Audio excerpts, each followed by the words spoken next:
Njengoba kuzovulwa iwindi likaJanuwari lokudayiselana ngabadlali, sekuvele imininingwane emisha mayelana nesimo sika-Osuna Police noThabang Maduludi kuPolokwane City. iPolokwane City siphendula imibiko emantanisa laba badlali ababili ngokuya ku-Orlando Pirates. Laba badlali ababili bebafana kuthiwa bafuna uthuli iPirates, Mamelodi Sundowns neKaizer Chiefs kuleli windi lokuhwebelana ngabadlali. Amahlebeza kamuva aveza ukuthi sebezojoyina i-Orlando Pirates ngemuva kokubikwa kwesivumelwano phakathi kwalamaqembu. Nokho isikhulu esiphezulu sePolokwane City uThin Sitema waphikile lamahemhem wathi alikho iqiniso ngalezi zinsolo futhi bebengakatholi izicelo ezivela kuKaizer Chiefs noma kuPirates. Wengeze ngokuthi akekho umdlalo uhambayo.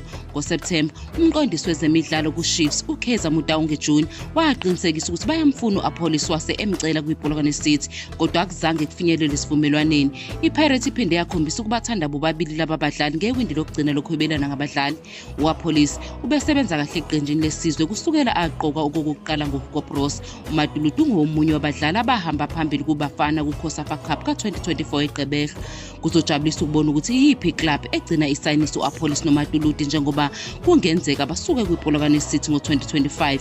Uma behamba kungase kube nomthelelo omubi eqenjini likaPhuthi Mohave njengoba bengabadlali abamqoka kuleli qembu. Njengamanje iPolokwane City sendaweni yesithathu kuPSL.